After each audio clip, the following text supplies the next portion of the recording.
जय गुरुदेव। सर्वसमर्थ सर्वत्र अस्मरणीय परम पूज्य गुरु जी महाराज, उपस्थित सभी सत्संगी धर्म प्रेमी बच्चों एवं बच्चियों,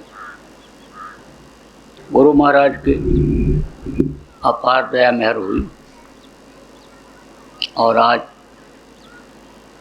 15 जनवरी 2021 को सायंकाल की बेला में पूना के आप प्रेमियों का सत्संग के माध्यम से दर्शन का अवसर मिला। आप लोगों के ऊपर भी गुरु महाराज की दया कृपा मेहरबानी हुई कि आपके अंदर प्रेरणा हुई और आप यहाँ सत्संग में आए। सत्संग जब से लोगों का छूटा तब से दुखों का पहाड़ आकर के खड़ा हो गया। बहुत कोशिश करता है आदमी कि दुख दूर हो जाए, लेकिन दुख नहीं दूर हो रहा है। उपाय भी लोग करते हैं, लेकिन न जानकारी होने के कारण और भी दुख पैदा कर लेते हैं। मोटे तौर से आप ये समझो कि जीव हत्या करना बहुत बड़ा पाप बताया गया, लेकिन अगर किसी को कोई तकलीफ है और कोई इस तरह का मिल गया कि जो उसको विश्वास दिला दिया कि देवी के मूर्ति के सामने, देवता के मूर्ति के सामने तुम बकरा काट करके चढ़ा दो, मुर्गा काट करके चढ़ा दो, तो तुम्हारा दुख दूर हो जाएगा। तो न जानकारी में आदमी अपने सुख के लिए, तकलीफ को दूर करने के लिए, धन के लालच के लिए, मान सम्मान प्रतिष्ठा के लिए जीव हत्या भी कर डालता है। अब एक सजा तो कर्मों की मिल ही रही थी। जो भी झूठ बोले, बेईमानी किया, चोरी किया, जो भी हिंसा हत्या जान अनजान में किया, उन कर्मों की सजा मिल रही है, दुख झेल रहे हैं। और दूसरा जीव हत्या का पाप और लग गया। तो कथा भागवत तो लोग सुनते हैं, किस्सा कहानी सुनाई जाती है। उसमें जो प्रवचन करने वाले हैं, कथा भागवत सुनाने वाले हैं, महापुरुषों का इतिहास सुनाते हैं। कहाँ पैदा हुए, किस तरह से पढ़े लिखे, किस तरह से पालन पोषण हुआ, किस तरह से काम उन्होंने किया, इन सारी चीज़ों को तो सुनाते हैं। लेकिन उन्होंने जिस तरह का आचरण किया, जिस तरह से उन्होंने त्याग तपस्या किया, जिस तरह से उनका खान पान था, रहन सहन था, इन चीज़ों को लोगों को बताते नहीं हैं। अब अगर कोई बताता भी है तो लोग उस पर विश्वास नहीं करते हैं, क्योंकि उनमें ऐसी पावर नहीं, ताकत नहीं होती है कि लोगों के अन्य दुख तकलीफ को बताने के अनुसार उसी तरह से दूर कर दें। आप समझो, जब सत्संग लोगों को मिलता रहता था, संतों के पास लोग जाते रहते थे, तब कोई बात जब वो बताते थे तो उसके साथ दया जोड़ देते थे और उसको आदमी करता था तो फायदा हो जाता था, विश्वास हो जाया करता था। तो सत्संग एक अलग चीज़ है, संत एक अलग दर्जे के हैं, और ऋषि मुनि और ये कथावाचक और ये प्रवचनकर्ता ये अलग हैं। किताबी ज्ञान कोई भी कर ले, प्रवचन करने लग जाए, लेकिन वो तकलीफ़ों को दूर नहीं कर सकता है। तो आप इस बात को समझो प्रेमियों कि सत्संग इस समय पर लोगों के लिए ठीक उसी तरह से ज़रूरी है जैसे एक छोटे से बच्चे को दूध पीने के लिए माँ की ज़रूरत होती है, पालन पोषण के लिए माँ की ज़रूरत होती है। इसी तरह से लोगों के लिए सत्संग की ज़रूरत है। नरकों और 84 से छुटकारा दिलाने के लिए सत्संग की ज़रूरत है। प्रवचन में तो ये लोग बताते हैं कि भाई आप करोगे तो नरकों में जाना पड़ेगा, मार खानी पड़ेगी, लेकिन नरकों से बचत कैसे होगी ये भी तो बताना ज़रूरी होता है। तो जब सत्संग मिलता है तब सारे उपाय की जानकारी होती है कि नरक 84 से छुटकारा कैसे मिलेगा, जन्मने और मरते समय जो पीड़ा होती है, दर्द होता है, उस दर्द से हमको कैसे छुटकारा मिलेगा, माँ के पेट में 9 महीने लटकने से कैसे छुटकारा मिलेगा, इन सारी चीज़ों की जानकारी सत्संग से मिलती है। देखो प्रेमियों, मोटी मोटी बातें हम आज आपको बताएंगे। ये मनुष्य शरीर, ये जो आपको मिला है, किसने दिया है? परमात्मा ने दिया है। परमात्मा के मसाला से माँ के पेट में यह तैयार हुआ है। आदमी के शकल का मूर्ति तो भले बना दे, लेकिन उसमें प्राण नहीं डाल सकता है, जीवात्मा को नहीं डाल सकता है।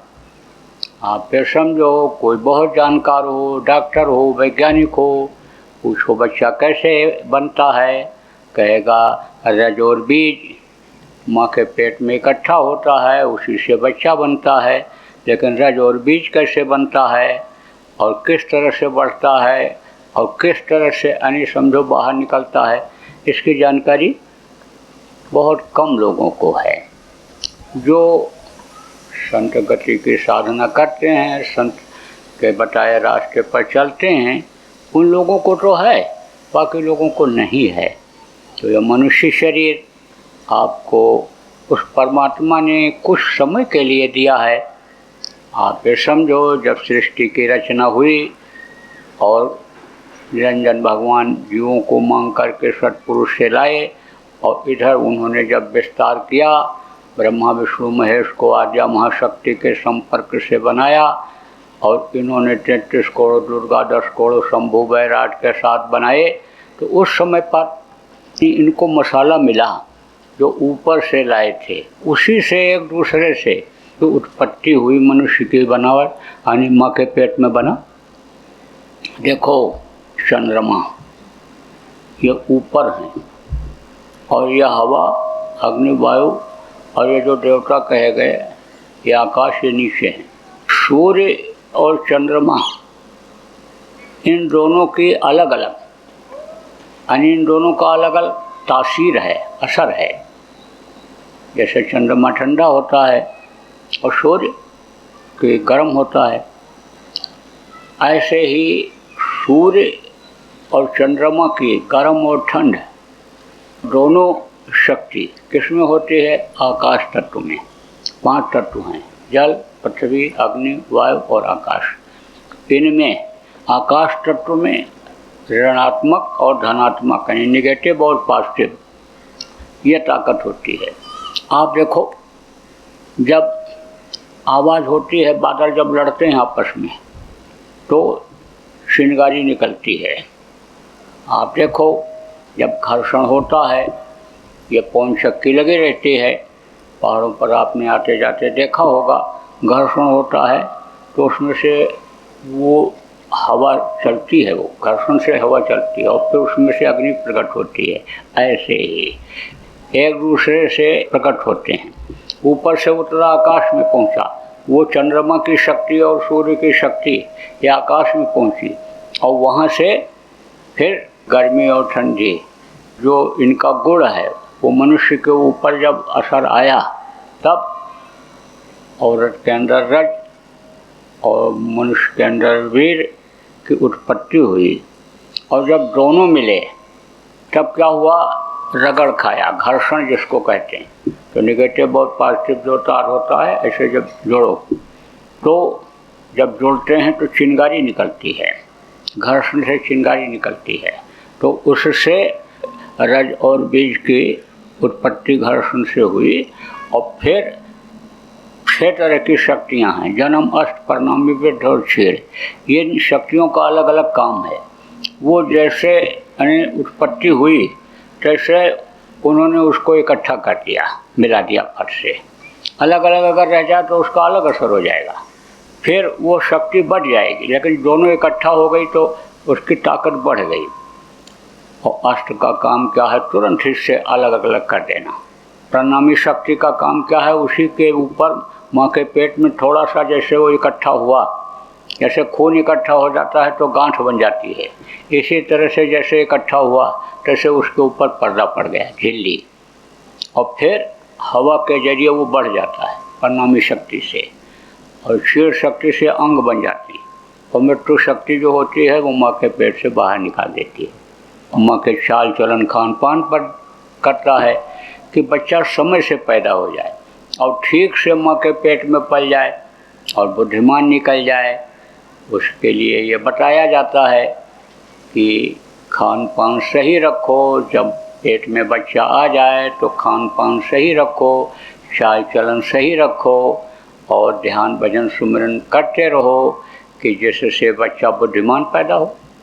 देखो, एक ही माँ से सुंदर अच्छे बच्चे पैदा हो जाते हैं और दूसरा बच्चा पैदा हुआ, लूला लंगड़ा पैदा हो गया, अंधा पैदा हो गया, तो उसका कारण है, यही कारण है खान पान में कहीं कोई गड़बड़ी कर दी, कहीं बिहार व्यवहार में गड़बड़ी कर दी कि जिसकी वजह से हो गया।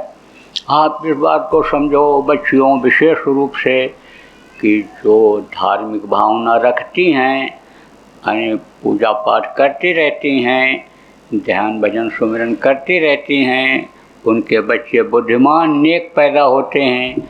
और जिनकी विचार भावना खराब रहती है उनके बच्चे बुद्धिहीन पैदा हो जाते हैं।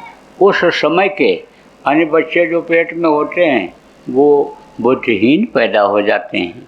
तो ये माँ के ऊपर भी निर्भर करता है। तो वो तैयार कराता है कौन? किसके मसाले से तैयार हुआ? निरंजन भगवान जो मसाला ऊपर से मांग करके सत्पुरुष से, कुल मालिक जिनको कहा गया, यानी जो मांग करके लाए उस मसाले से तैयार होता है। और शरीर को कुछ समय के लिए दिया जाता है। जब माँ के पेट में बच्चा रहता है तो पिछले जन्म में कहाँ थे ये सब दिखाई पड़ता है। आपको नहीं मालूम है पिछले जन्म में आप कहीं रहे होंगे, कहाँ रहे होंगे आपको नहीं पता है। नरक में थे कि 84 में थे कि आप स्वर्ग में थे कि वैकुंठ में थे, कहीं जरूर रहे होंगे।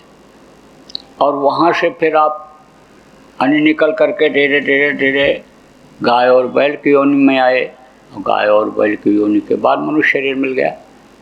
स्वर्ग वैकुंठ की आत्माएं कम होती हैं, वो इक्का दुक्का होती हैं, उनको सीधा मनुष्य शरीर मिल जाता है। लेकिन बाकी यह सिस्टम से ही मनुष्य शरीर मिलता है। कहा न, कोटि जन्म जब भटका खाया और तब यह नर तन दुर्लभ पाया। करोड़ों जन्मों में भटकने के बाद फिर यह मनुष्य शरीर मिलता है। तो जब माँ के पेट में थे तो सब दिखाई पड़ता था। तो उस तकलीफ को देख करके देखो मारे जा रहे, काटे जा रहे हैं, देखो हम पतंगा बन गए और दूसरे कीड़े ने हमको खा लिया, देखो हम मक्खी बन गए और छिपकली ने देखो हमको निगल लिया, देखो हम बिच्छू बने हुए हैं। और देखा आदमी ने तो हमको एकदम बिल्कुल कुचल करके एकदम से बिल्कुल चटनी बना दिया, सब दिखाई पड़ता है। तो अब कहता है प्रभु से बाहर निकालो। उस समय पर जीवात्मा परमात्मा की अंश ये जो डाली जाती है, बिल्कुल रास्ता साफ रहता है। तो प्रभु का दर्शन माँ के पेट में होता रहता है। उस समय पर कोई आवरण नहीं, कोई पर्दा नहीं, देखता है लेकिन पहुँच नहीं सकता।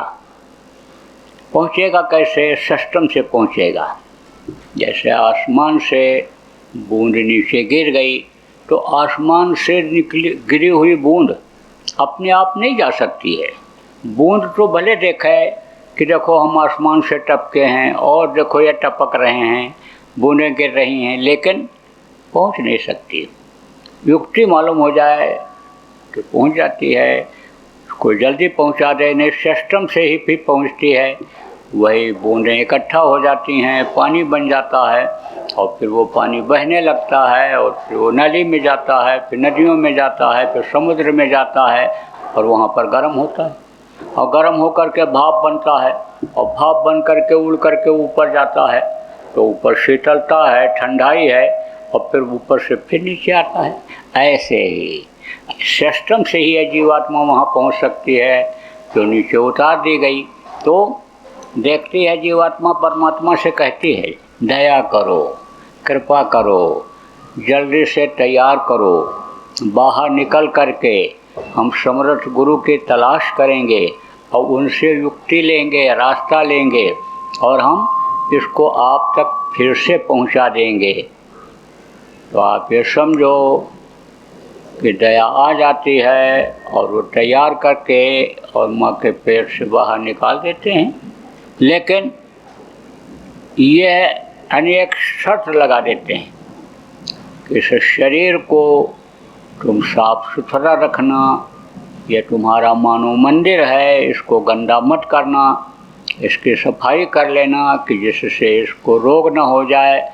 इसको चलाए रखने के लिए, स्वस्थ रखने के लिए अन्न खा लेना, गर्मी ठंडी से बचाने के लिए कपड़ा पहन लेना, घर बना लेना।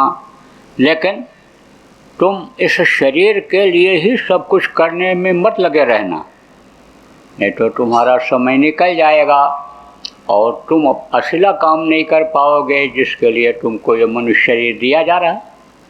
देखो, कहा नर समान न कौनो देही और जीव चराचर जाचते। जितने भी चर और अचर के जीव हैं सब इस मनुष्य शरीर को मांगते रहते हैं कि थोड़े समय के लिए हमको मिल जाता तो हम अपना काम बना लेते। अपना काम क्या है? यही जीवात्मा को अपने घर अपने मालिक पहुंचा देना, ये अपना काम है। और आप जिस काम को अपना कहकर कर रहे हो ये तो दूसरों के लिए कर रहे हो। घर मकान बनाते हो, कोठी बनाते हो, फ्लैट बनाते हो, बंगला बनाते हो, कहते हो मेरा है। गाड़ी खरीदते हो, कहते हो मेरी गाड़ी है। रुपया पैसा इकट्ठा करते हो, बैंक में जमा करते हो, कहते हो मेरा बैंक बैलेंस है। लेकिन आँख बंद होने के बाद, शरीर छूटने के बाद आपका कुछ रह जाएगा? दूसरों का होगा, लड़के रहेंगे उसमें, लड़के इस्तेमाल करेंगे।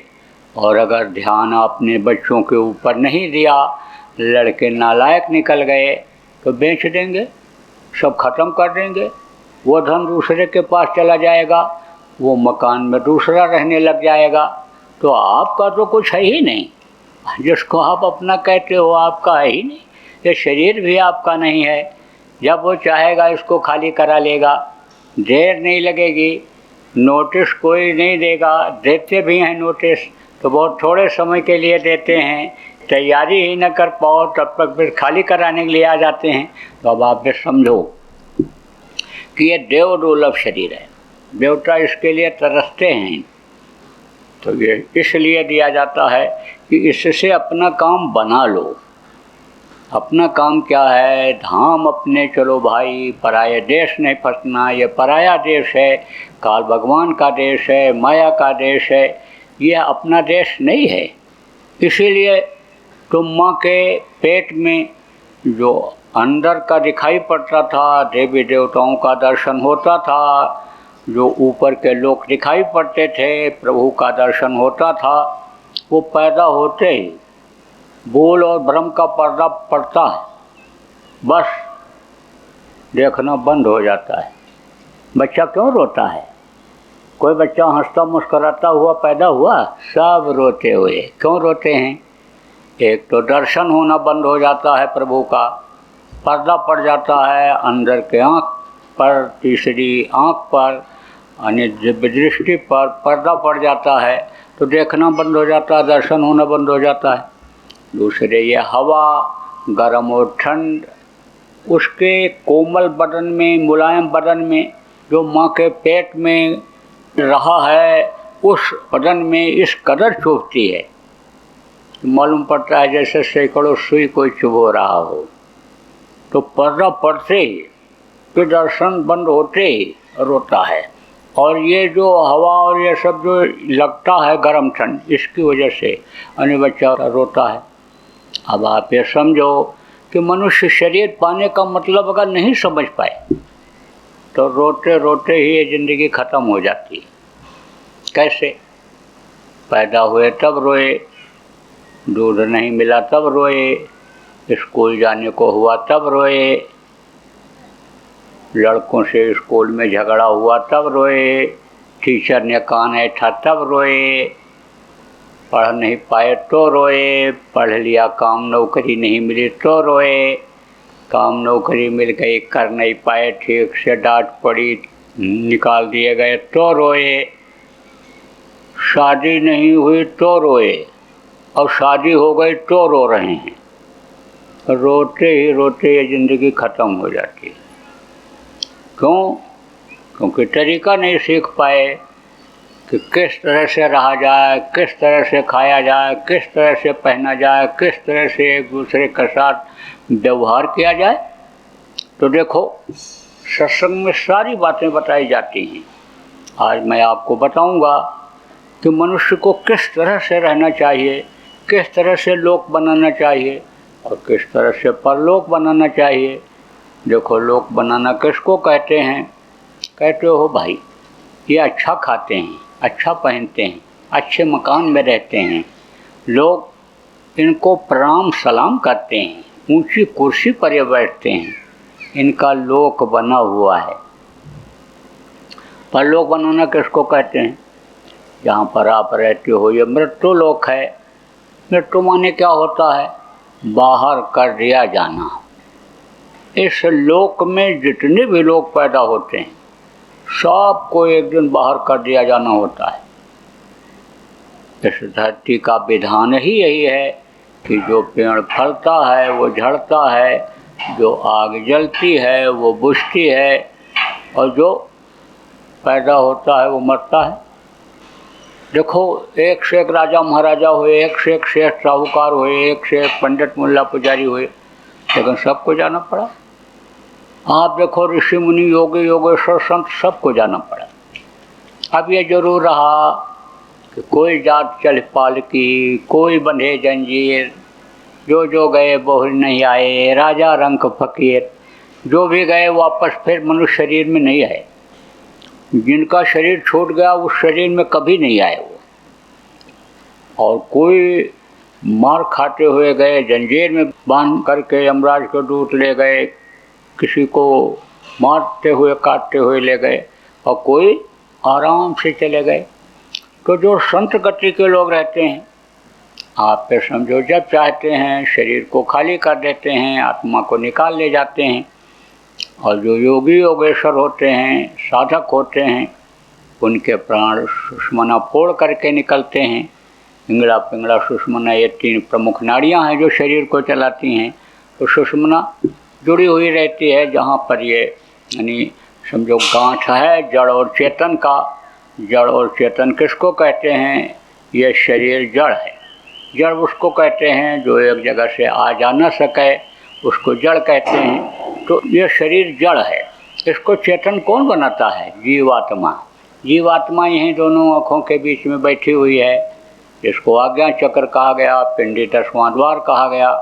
तो यहीं पर बैठी हुई है और यहीं से पूरे शरीर को ये चलाती है। पूरा इसका जो ताकत है वो यहाँ से ले करके और पैर के अंगूठे तक है, उसी से चलती है। तो ये तीन प्रमुख नाड़ियाँ हैं, इंगड़ा पिंगड़ा सुषुम्ना, ये तीन नाड़ियाँ और 72,000 नाड़ियाँ नसें और हैं शरीर में जो इनसे जुड़ी हुई हैं।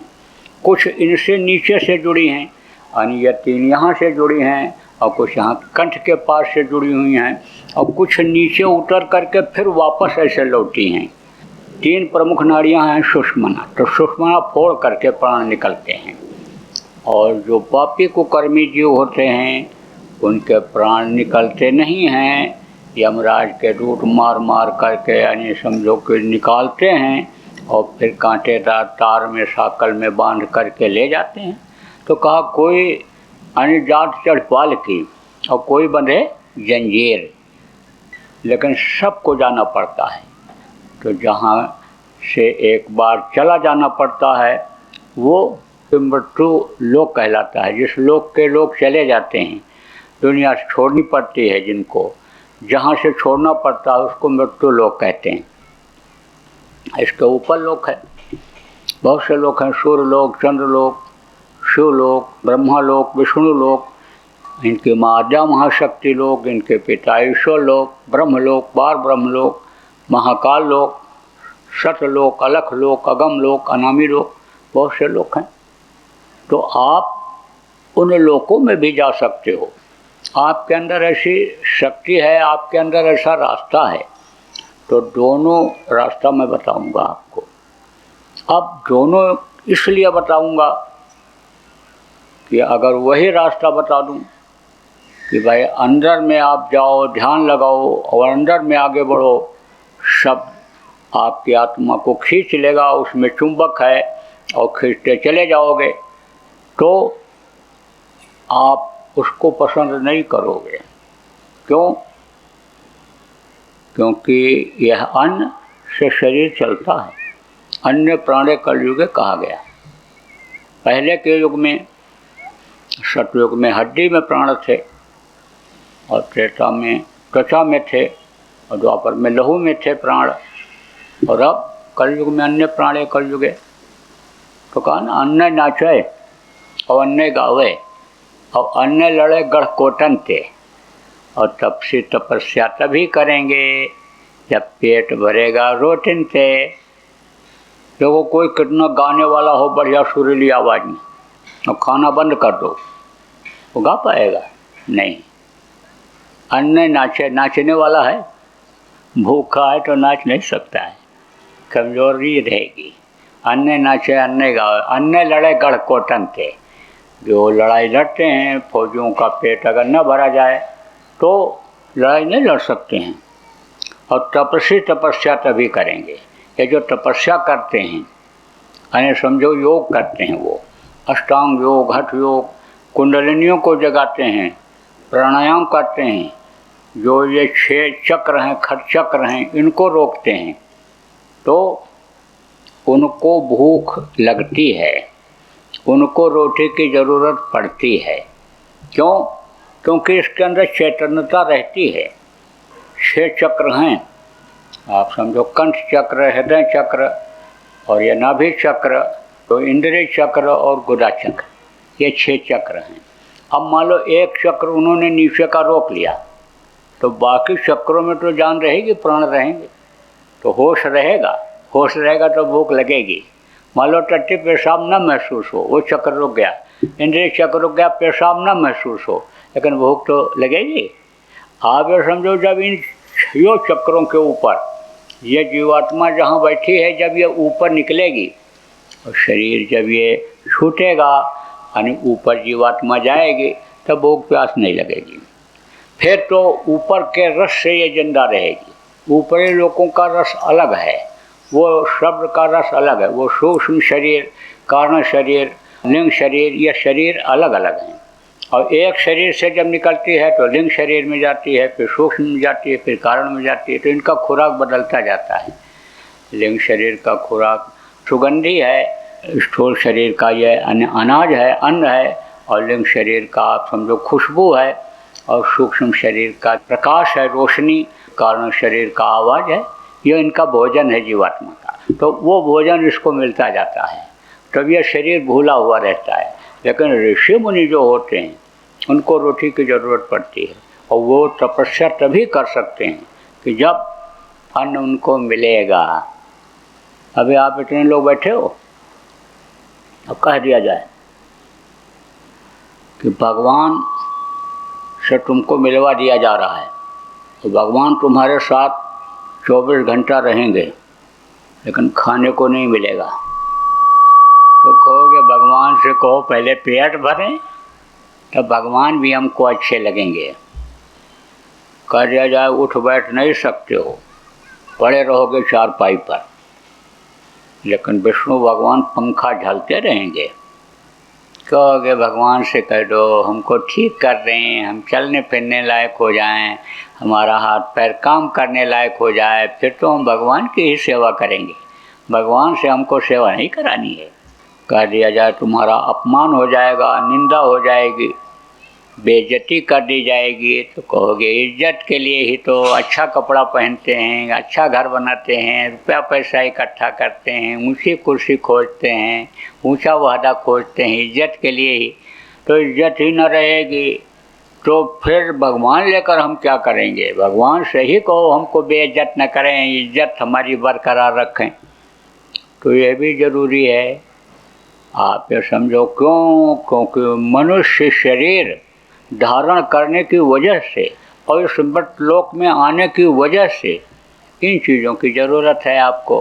तो देखो आप दुखी क्यों हो? आपको रुपया पैसा में बरकत क्यों नहीं मिलती है?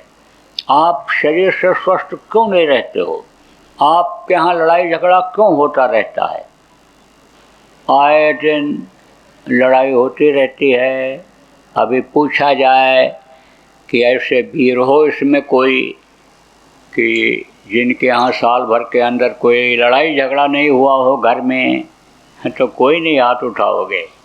कह दिया जाए बीमारी नहीं आई हो तो कोई नहीं हाथ उठाओगे।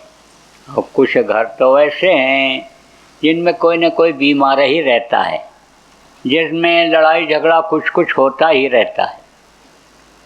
और ये न बताऊँ मैं, आप पढ़े लिखे बुद्धिजीवी बैठे हो, चैलेंज करो तो मैं बता दूंगा, 2 4 10 को बता दूंगा। तो अब आप ये समझो ये क्यों है? पहले ऐसा नहीं था। पहले तो दैहिक दैविक भौतिक तापा, राम राज्य का होने व्यापा, कोई कोड़ी अपाहिज लूला लंगड़ा होता ही नहीं था। सब सुंदर, सब बिरु शरीरा, सब सुंदर थे, बिरु शरीर था और उम्र पूरी करने के बाद ख़त्म होते थे। अल्पमृत्यु नहीं कौनो पीरा, और सब सुंदर सब बिरु, अल्पमृत्यु होती ही नहीं थी। लेकिन अब घर से कोई निकले, कोई गारंटी है कि 2 घंटे के बाद ठीक ठाक वापस आ जाएगा घर में? कुछ नहीं। एक आदमी ने तो कहा, बुद्ध ने, कि हमारे गांव के नौजवान यानी बुढ़े होते ही नहीं, बुढ़ापा उनकी आती ही नहीं है। तो प्रेमी ने कहा, काका क्या खिलाते हो उनको? कौन सी बूटी खिलाते हो? कौन सा फल फूल खिलाते हो कि बुढ़ापा नहीं आती है? तब उन्होंने कहा, ये जवान सब शराबी निकल गए और शराब पी करके, लड़ भिड़ करके, एक दूसरे को मार करके ख़त्म होते जा रहे हैं। शराब पी करके, शराब की बोतल से ही सिर फोड़ करके एक दूसरे को मार दे रहे हैं। तो हमको तो ये लग रहा है, बुद्ध ने कहा, कि ये गांव एक दिन उजड़ जाएगा, इसमें कोई रहेगा ही नहीं, कि जवान सब खत्म हो जाएंगे, हम लोग चले जाएंगे दुनिया से, तो गांव में रहेगा कौन? अब आप इस बात को समझो। इस समय किसी का कोई भरोसा नहीं है, लेकिन पहले ऐसा नहीं था। आप देखो बरकत ख़त्म हो गई।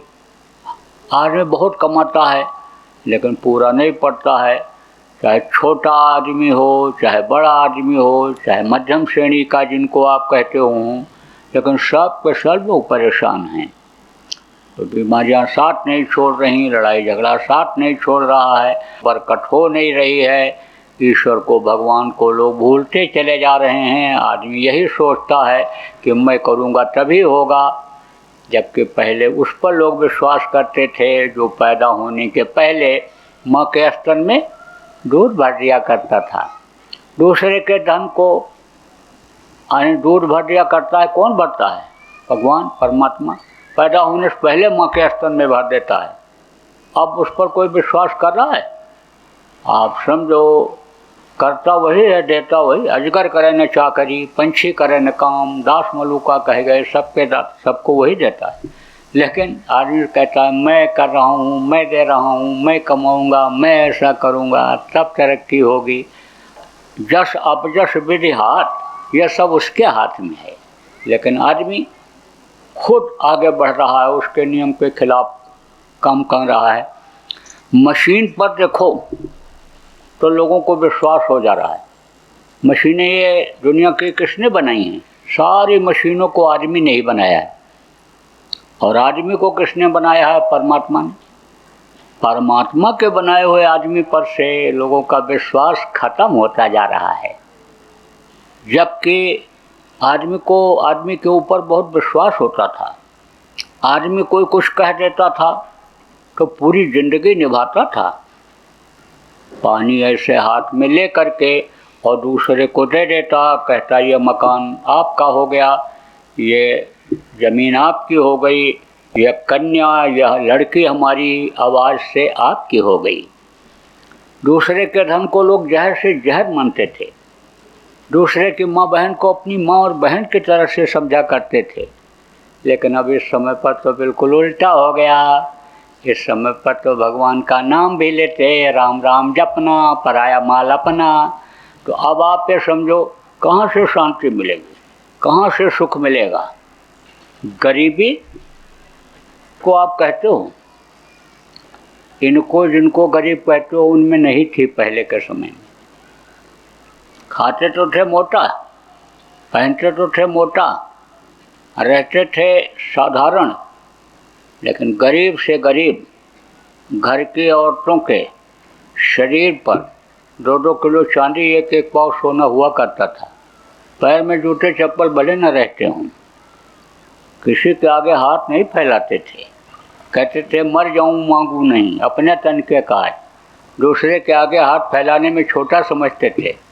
और अब 4-4 जूते हो गए, 10-10, 12-12 सूट हो गया, और घर बढ़िया मकान बना लिए। पता करो कर्जदार कितने हैं, 15 करोड़, 10 करोड़ के, 20 करोड़ के कर्जदार हैं। तो कर्जा लेना यानी पहले लोग पसंद नहीं करते थे। कर्जदार किसी का कहते थे ना कि हमको क्यों डरवाते हो, हम क्या तुम्हारे कर्जदार हैं, हम तुम्हारा कर्जा खाए हैं, इस तरह से कहते थे लोग। अब आप ये समझो कि युग बदल रहा, ज़माना बदल रहा, और प्रकृति के नियम के खिलाफ आदमी काम कर रहा, तो प्रकृति सज़ा देगी कि नहीं देगी। देखो जैसे इस देश का नियम है, धाराएं बनी हुई हैं, धारा का उल्लंघन करोगे, चोरी करोगे दूसरी सज़ा, आप समझो डकैती करोगे दूसरी सज़ा, किसी को मारोगे तो उसकी दूसरी सज़ा, मार डालोगे उसकी दूसरी सज़ा। इसी तरह से भगवान का भी नियम है। तो नियम को जब तोड़ोगे तो सज़ा तो मिलेगी। जैसे इन धाराओं को तोड़ते हो, नियम को तोड़ते हो तो सज़ा मिलती है, ऐसा तो मिलेगी।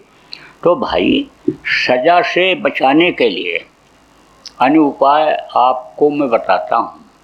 आप स्वस्थ रहो और आप प्रसन्नचित रहो, शांति आपको रहे, और कि आप भजन करो और दोबारा फिर दुख के संसार में दुख झेलने के लिए ना हो। वो सारे रास्ते में आपको संक्षेप में बतलाता हूँ। देखो प्रेमियों, यह मनुष्य शरीर का जो खून है, जब पैदा हुए थे तो शाकाहारी था, बिल्कुल सबका शाकाहारी रहता है खून। और जब इसमें मांस डाल लेते हैं तो खून बेमेल हो जाता है। बेमेल खून किसको कहते हैं? डॉक्टर के पास ले गए बुढ़े को, बोले बीमार हो गए, देखा, टेस्ट किया, कहा खून की कमी हो गई, खून चढ़ाना पड़ेगा। तो लड़के ने कहा मेरा खून चढ़ा दीजिए। टेस्ट किया, डॉक्टर ने कहा तुम्हारा खून नहीं चढ़ सकता। भाई ने कहा मेरा खून चढ़ा दीजिए। डॉक्टर ने टेस्ट किया, कहा तुम्हारा भी खून नहीं चढ़ सकता है। अब आप सोचो, एक ही माँ के पेट में दोनों बने पले, एक ही माँ ने दूध पिलाया, पाल पोष के बड़ा किया, खून नहीं मिल रहा है। खून तो एक ही होना चाहिए। कहते हैं ना खून का रिश्ता होता है, तो खून यानी क्यों नहीं मिल रहा है? एक शाकाहारी और दूसरा हो गया मांसाहारी। आप देखो यानी मांस खाने वालों का खून कितना जल्दी खौल जाता है। कोई गरिष्ठ चीज़ खा लो आप जो जल्दी हजम होने वाली नहीं है, और खून में गर्मी आ जाए उसकी वजह से, डॉक्टर के पास जाओ तो कहेगा ब्लड प्रेशर हाई हो गया है, ब्लड का प्रेशर, दबाव, रक्तचाप जिसको कहते हैं, तेज हो गया, कि जिसकी वजह से चक्कर आ रहा है, कमजोरी आ रही, ज्ञान नहीं रह जा रहा है कि कहाँ पैर रख रहे हैं, कहाँ क्या कर रहे हैं। चक्कर आता है तब कुछ पता चलता है, आदमी बैठ जाता है, चल नहीं पाता है रास्ते में।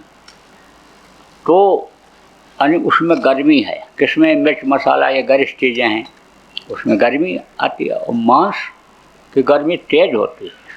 इन सारे मसालों से, सारे अन्न से मांस की गर्मी ज़्यादा तेज होती है। तो मांसाहारी जो होते हैं क्रोधी ज़्यादा हो जाते हैं। आजकल लड़ाई झगड़ा ज़्यादा होने का यही कारण है। मांसाहार बढ़ गया, शराब का नशा लोग करने लग गए कि जिससे होश में नहीं रह जाते हैं, मार देते हैं। आदमी औरत को मार देती, औरत आदमी को मार देता, भाई भाई को मार देता, अपने बच्चे को मार देता। तो आप ये समझो कि क्रोध ये क्या होता है? पाप होता है। क्रोध तो पाप कराएगा कराएगा इस शरीर से। उदाहरण के तौर पर आपको बता दें, कुत्ता मांसाहारी है और बैल शाकाहारी हैं। 4 बैल आप बंद कर दो एक कमरे में, चारा डाल दो, रात भर खाएंगे, सुबह दरवाज़ा खोलोगे आराम से निकल जाएंगे। 4 कुत्ता बंद कर दो, रोटी डाल दो, रोटी भी खाएंगे और रात भर जाँ जाँ जाँ घूम पूँ करते रहेंगे और रोने चिल्लाने की नोचने की आवाज़ आएगी। सुबह जब उठो, दरवाज़ा खोलो तो किसी का कान कटा हुआ, किसी पूंछ कटी हुई, किसी के पैर से खून बहता हुआ दिखाई पड़ेगा। क्यों? मांसाहारी हैं।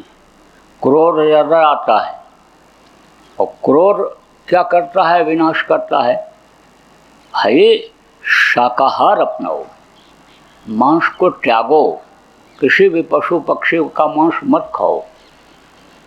जो मनुष्य का भोजन है जड़, धान, गेहूँ, चना, ज्वार, बाजरा, मक्का, मेवा, मिष्ठान, ये यानी समझो किससे पैदा होता है? यानी मेवा किससे पैदा होती है? जड़ से। ये सब आपका भोजन है। आप मांस खाना बंद करो। बहुत से डॉक्टर कहते हैं अंडा खाओ।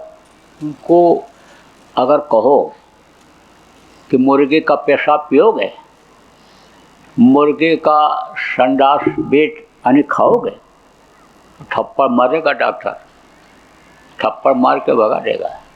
लेकिन कहता अंडा खाओ ताकत आ जाएगी। अब ये अंडा क्या है? मुर्गी का। ये माताएं मासिक धर्म होती हैं, खराब खून इकट्ठा हो जाता है तो बच्चा बन जाता है। मुर्गियों का खराब खून जब इकट्ठा होता है, उनके संडास, टट्टी और पेशाब का खराब हिस्सा जब इकट्ठा होता है तो वही अंडा बन जाता है। कभी अंडा मत खाना, बहुत गंदी चीज़ है। बुद्धि कभी सही रह ही नहीं सकती है। एक रोग को अगर दबाएगा भी तो दूसरा रोग पैदा कर देगा। रोग से मुक्ति नहीं मिलेगी अगर कहीं अंडा खिला दिया। तो अंडा न तो बच्चे को खिलाना बच्चियों, और ना आप लोग कोई खाना। आप देखो, ये जो जितने भी पशु और पक्षी हैं, कीड़े हैं, कीड़े कीड़ों को ही खाते हैं, उन्हीं का आहार। देखो मछली तालाब में रहती है, कोई भी गंदी चीज़ डाल दो खा लेगी, उसका काम है सफाई करना, और मर जाती है, पानी के ऊपर रहती है, तो उसको तोता नहीं खाते हैं, उसको कबूतर नहीं खाते। कौन खाता है? गिद्ध और कौवा, ये उनका भोजन है। अब आप समझो कि घोड़ा के सामने, आप समझो गाय के सामने, भैंस के सामने, बैल के सामने अगर आप मांस डाल दो तो सूंघ करके छोड़ देते हैं, नहीं खाते। एक केवल मनुष्य ही ऐसा है कि कुछ नहीं सूंघता है, सब खाता दबाता चला जाता है। होटल में जो खाने जाते हैं मीट, वो पूछते हैं कि बकरा का है कि कुत्ता का है कि अन्य किसी जानवर का है। वो तो मिर्च मसाला देखते हैं, उसी का स्वाद लेते हैं। आदमी के सामने भी रख दो सीधा सीधा मांस, कोई इसको खाओ तो कच्चा मांस कोई नहीं खाएगा, वो तो उसका स्वाद लेते। तो भाई छोड़ दो, आप साग सब्जी उतना ही मिर्च मसाला डाल करके तरीके से बनाओ तो उससे अच्छा स्वाद मिलेगा। इसलिए मांस मत खाओ, कभी भी मांस अब मत खाना, बुद्धि अगर सही रखनी है। देखो कितना पूजा पाठ लोग करते हैं, मंदिरों में जाते हैं, मस्जिदों में नमाज पढ़ने जाते हैं, गुरु ग्रंथ का पाठ करने के लिए जाते हैं। कहाँ? मिट्टी और पत्थर के मंदिर, मस्जिद और गुरुद्वारा में।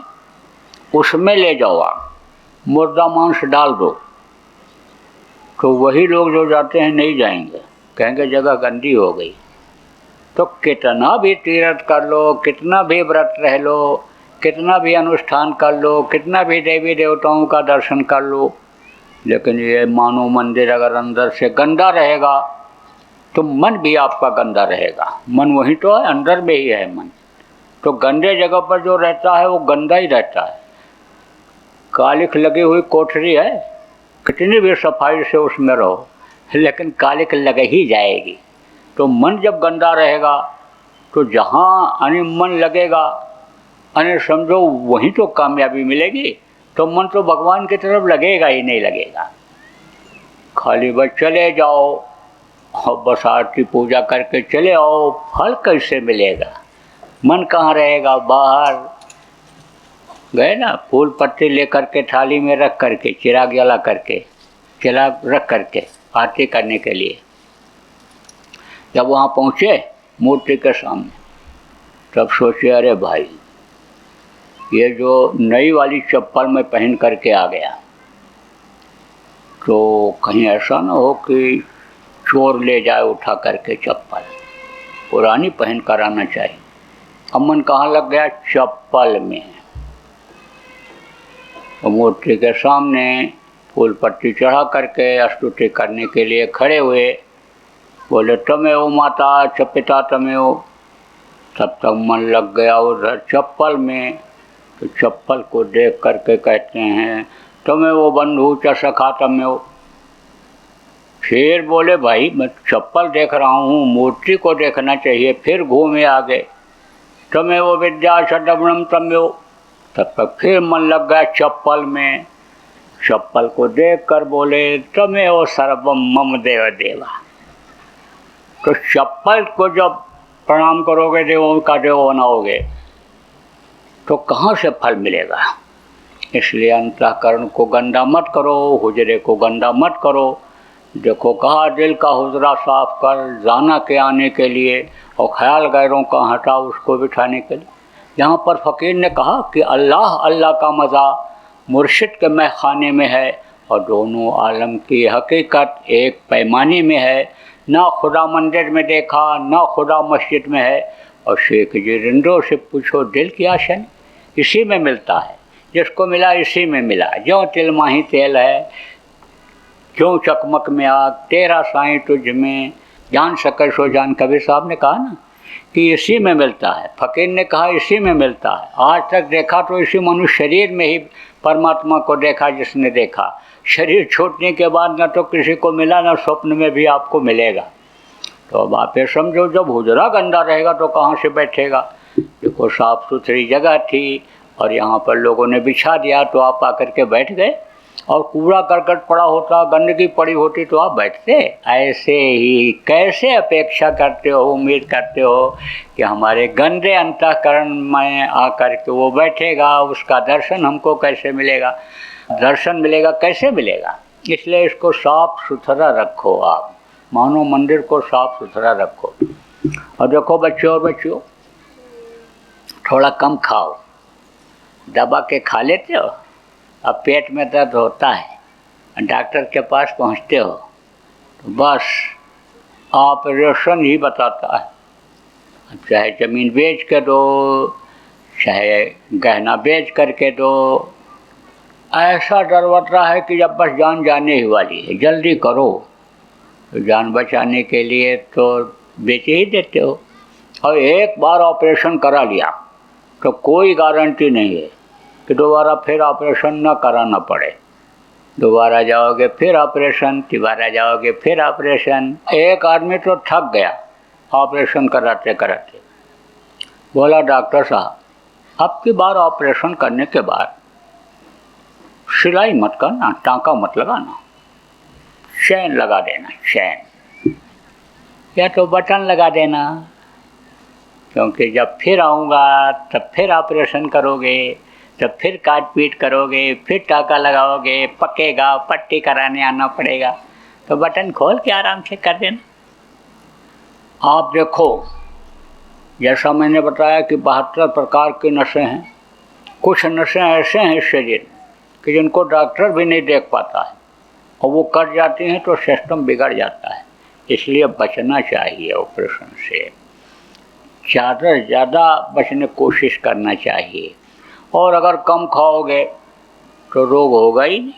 संयम और नियम से देखो कितने लोग रहते थे, लोगों को ये मालूम रहता था कि कब क्या खाना चाहिए।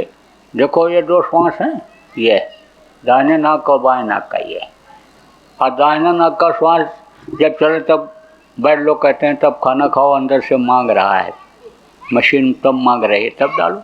खाते चलो जाओगे तो सिस्टम बिगड़ेगा ही, चिकनाहट पैदा हो जाएगी। रोज़ चिकना, रोज़ चिकना, रोज़ मेवा खाते रहोगे तो क्या होगा। तो कभी सूखा, देखो व्रत का नियम बनाया, किसने बनाया? संतों ने, महात्माओं ने, कि हफ्ते में 1 दिन नमक न खाओ, यानी 1 दिन कुछ न खाओ। 11 दिन पर एकादशी होती थी, 11वें दिन खाली पानी ही पियो। नवरात्र 2-2 साल में आते हैं, उसमें नींबू पानी ही खाली पियो, मशीन की सफाई हो जाए। तो ये सारी चीज़ें जितनी भी थीं सब वैज्ञानिक दृष्टिकोण से थीं, लेकिन अब लोगों का मन उसको करने को कहता नहीं है। इंद्रियों के स्वाद के लिए आदमी खाता दबाता चला जाता है। तो थोड़ा कम खाओ, सादा भोजन करो, ज़्यादा चिकना चुपड़ा नहीं, कभी चिकना चुपड़ा भी दे दो, लेकिन यानी सादा खाओ तो अच्छा रहेगा। अब सारी चीज़ों को बताया जा सकता है कि कब क्या खाना चाहिए, उठते क्या करना चाहिए। रात को जैसे दूध बताया जाता है कि पियो तो पेट साफ हो जाता है, सुबह उठ करके पानी पियो तो मल यानी बाहर से ठीक से निकल जाता है। दांतों को दबा करके मल त्याग करने के लिए बैठो तो दांत मजबूत होते हैं। मुंह खोलो तब जब मल बाहर हो जाए। बहुत सारी चीज़ें लेकिन नहीं बताई जा सकती हैं आपको। आप बराबर सत्संग सुनते रहोगे तो आपको मालूम हो जाएगा। तो देखो, मोटी से समझो कि कम खाओ और गम खाओ। गम किसको कहते हैं? यानी बर्दाश्त कर लो।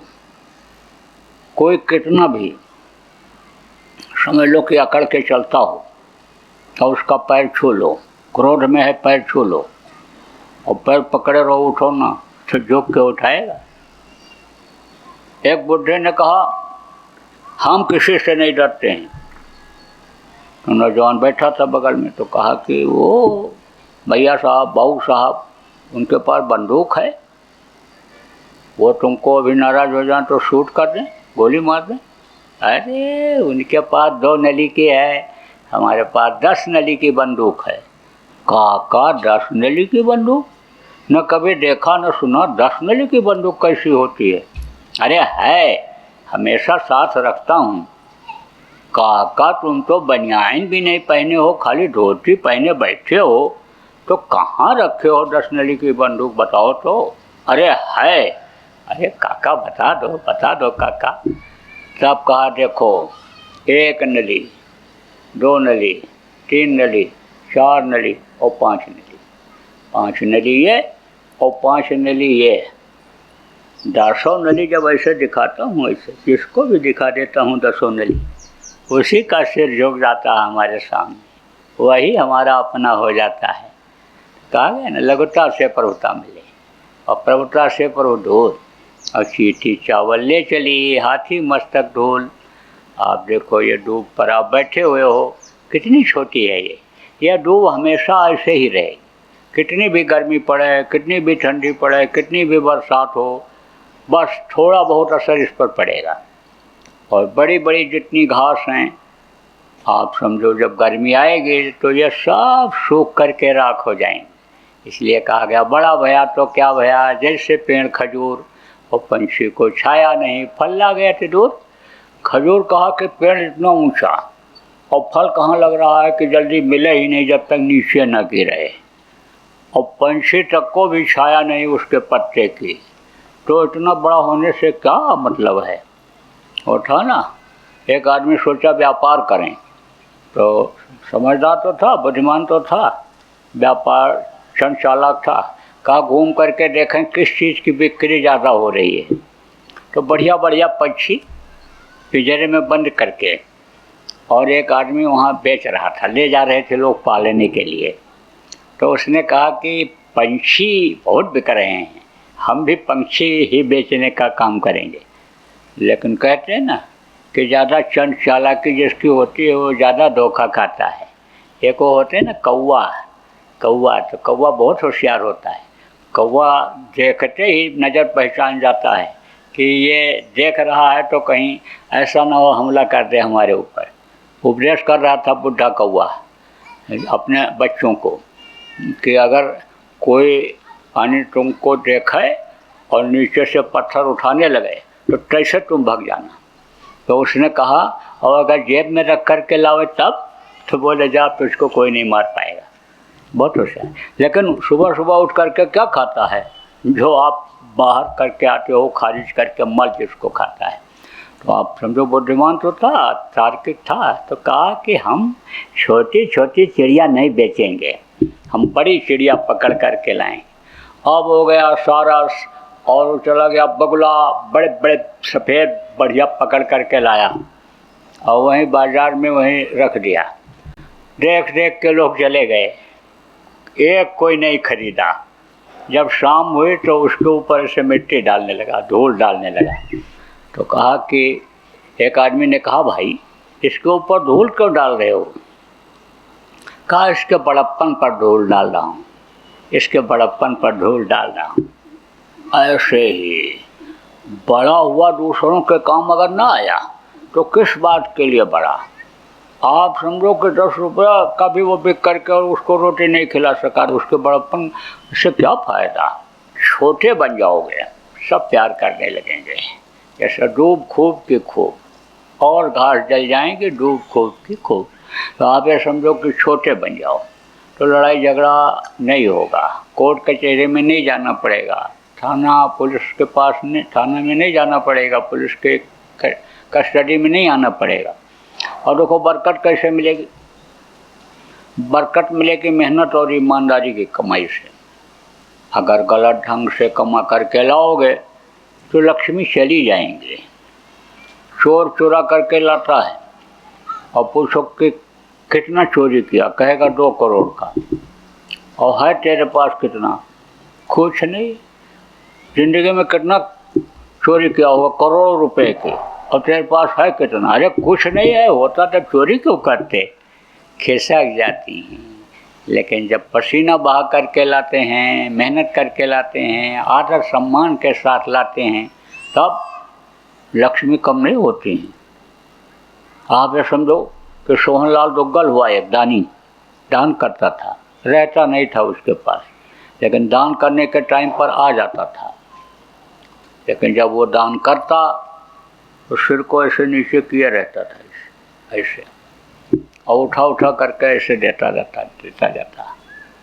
तो कहा कि एक आदमी ने पूछा ऐसी देनी देन को कित सीखे हो सैन, जो जो कर ऊंचो उठे त्यों तो नीचो नैन।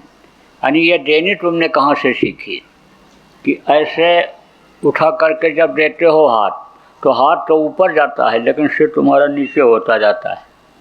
तब उसने कहा देनहार कोई और है, देत रात दिन रैन और लोग भरम मुझ पर करत तासो नीचो नैन। कहा देने वाला तो ऊपर वाला है, मालिक है, और मैं देता हूँ तो मेरे पास आता है, देने वाला वो है। लेकिन लोग कहते सोहनलाल दे रहा, सोहनलाल दे रहा, सोहनलाल दे रहा है, तो मैं मारे शर्म के सिर को नीचे कर लेता हूँ। उसके पास जो आता था उसका बिजनेस व्यापार था, कमाई थी, तो वो आता था तो देता जाता था, उससे बढ़ता जाता था। लक्ष्मी भी खुश होती थी कि गरीबों की जो है हो रही है। देखो लोग मदद तो करते हैं लेकिन किसके करते हैं, जिसको वो गरीब समझते हैं। अब कोई करोड़पति है, यानी समझो कि करोड़ रुपया महीने में खर्च कर देता है, तो वो तो समझेगा कि ये 50,000 रुपया 1 लाख रुपया साल में कमाने वाला ही गरीब है। लेकिन यहाँ तो 10,000 रुपया भी कमाने वाला, यानी समझो कि से वो अमीर है। तो ऐसे को अगर दिया जाए कि जिसको ज़रूरत है उसको अगर दे दिया जाए, किसको, यानी समझ लो कि जिसको ज़रूरत नहीं है तो ज़मीन पर बिछाएगा या रख लेगा, अपने लड़के की शादी में दे देगा, अपने ही को वो देगा, अगर गरीब को नहीं देगा। उसके यहाँ जो बर्तन धोने वाली आएगी गरीब है उसको वो नहीं देगा, उसको देगा। अभी कंबल प्रेमियों ने बंटवाया तो हमने कहा कि तुम उनको दो जिनको ज़रूरत है। तो प्रेमी क्या करते थे, जाते थे रात को और जो बोरा ओढ़े लेटे रहे, कुछ ऐसे भी लोग मिले उनको कि जो बोरा नीचे लगाए ऊपर से पुआल डाले और सो रहे हैं, उनको ओढ़ाया कंबल। तो समझो ऐसे को देना क्या होता है, ऐसे को देना सवाब होता है, ऐसे को देने पर लक्ष्मी पे बढ़ती हैं। तो आप समझो कि ये सब तरीका है लक्ष्मी के बढ़ोतरी का। और देखो लड़ाई झगड़ा से कैसे बचत होगी घर में, क्योंकि ये तो एक तरह से बड़ा अभिशाप बन गया। सास और बहू का झगड़ा तो मशहूर हो गया। गरीब घर की सास और बहू लड़ती हैं तो पड़ोसियों को मालूम हो जाता है, क्योंकि ज़ोर ज़ोर से गाली देती हैं भट्टी भट्टी। और बड़े आदमियों के घरों में जो सास और बहू रहती हैं उनका पता नहीं चलता है, क्योंकि अंग्रेजी में गाली देती हैं। तो अंग्रेजी की गाली कोई हर कोई क्या समझेगा, नौकरानी क्या समझेगी, नौकर क्या समझेंगे। लेकिन झगड़ा सब जगह होता है और छोटी छोटी बातों में हो जाता है। बस केवल भावना उनकी गलत हो जाती है। बहू की भावना ऐसी हो जाती है कि यह हमारी सास हैं, और समझो कि सास की भावना ये हो जाती है कि हमारी बहू है, इसलिए हो जाता है। अगर बहू ये सोच ले कि एक माँ को छोड़ करके मैं आई और ये हमको दूसरी माँ मिल गई है, अब उसी माँ की तरह से हमको की बात को मानना है, इनके कहना पर हमको चलना है, कहने पर इनकी सेवा करनी है, तो भावना सही रहेगी।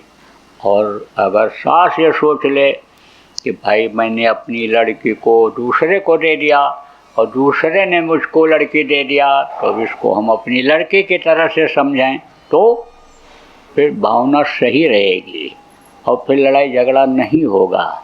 जैसे अपनी लड़की को कोई गलती करती है तो समझा देती हैं, ऐसे वो समझा देती। कुछ जो भजनानंदी हैं बहुएँ और समझ लो कि सास, उनमें बहुत प्रेम है, बहुत भाव है। आप ये समझो कि जो ईश्वरवादी हैं जिनको गुरु मिले हुए हैं, वो बच्चियाँ कितनी भी कर साथ हो तो सेवा के द्वारा उसको खुश कर लेती हैं। खाने पीने में ही ज़्यादातर होता है मनमुटाव, क्योंकि ये बढ़िया चटपटा खाती हैं, नई उम्र रहती है, जो खा लो हजम हो जाता है और उनका मैदा कमज़ोर हो जाता है, अग्नि कमज़ोर हो जाती है, पचने में दिक्कत होती है, तो वो जली भुनी गला हुआ पका हुआ खाना पसंद करती। तो ये क्या करती हैं, बना देती हैं घर में जिसको जैसा पसंद उसी तरह बना देती हैं। फिर ये आज़ाद हो जाती हैं, फिर बुढ़िया डंडा लेकर के छुन्न मुन्न होने पर किचन का चक्कर नहीं लगाती है, बहू क्या बना रही, वो क्या बना रही। तो ये सब छोटी छोटी बातें हैं। तरीका अगर बच्चियों सीख लो, माताओं अगर सीख लो, तो यही गृहस्थाश्रम जैसे पहले स्वर्ग कहलाता था, ऐसे स्वर्ग कहलाने लगेगा। जो इस समय पर नर्क जैसा हो रहा है, घर छोड़ करके आदमी भग रहा, घर के झगड़ा झंझट से औरतें जल के मर रही हैं, तो ये नहीं होगा। फिर मोटी मोटी बात देखो, मैंने आपको बताया लोक बनाने का।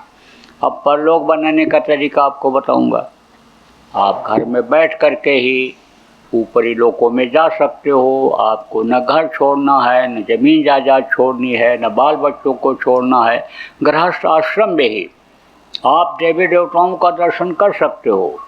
जिन देवी और देवताओं को पेड़ और पौधे में पत्थर में खोजते हो, गंगा यमुना कृष्णा कावेरियों में स्नान करके डुबकी लगा करके खोजते हो, वो आपको अंतर में ही मिलेंगे। अंतर में ही आपको समुद्र दिखाई पड़ेगा। जिनको दिखाई पड़ा उन्होंने कहा, यह घट भीतर 7 समुंदर, यही ममल मन नहाओ, मन मोरा विदेशवा न जाओ, घर ही है क्या करी। ये तो उदाहरण देकर इसलिए समझा रहा हूँ कि आप ये न सोचो कि ये अपने मन से सब बना करके बता रहे हैं, तो आप ये समझो कि आपके इसी घट में सब कुछ है। कहा इसीलिए गुरु महाराज देखो प्रार्थना क्या करते थे, खोज रे पिया निज घट में। कभी नहीं कहा खोज रे पिया मठ में, मंदिर में, पत्थर में, पानी में, कभी उन्होंने नहीं कहा घाट में। जितने भी संत आए सभी लोगों ने अनेक घट में ही कहा। अब ये जरूर है कि जिनको जैसी जानकारी रही उस तरह से उन्होंने कहा। संत जो होते हैं उनको आज से और अंत तक की जानकारी हो जाती है। संत जो होते हैं वो नित्य अवतार होते हैं। नित्य अवतार और निमित्त अवतार ये दो होते हैं। निमित्त अवतार किसको कहते हैं? जो समय समय पर आते हैं। जैसे त्रेता में राम आए, कृष्ण आए, जब ज़रूरत थी तो राम 12 कला लेकर आए, कृष्ण 16 कला लेकर आए।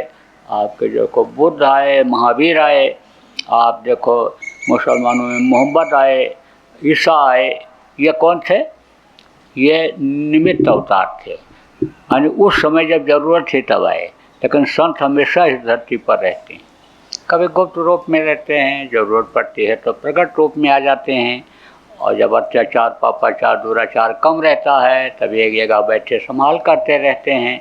और जब ज़्यादा बढ़ जाता है तो घूम घूम करके लोगों को बताते हैं, समझाते हैं, रास्ता दिखाते हैं, आत्माओं का कल्याण का भेद बताते हैं, आत्म कल्याण क्या करते हैं।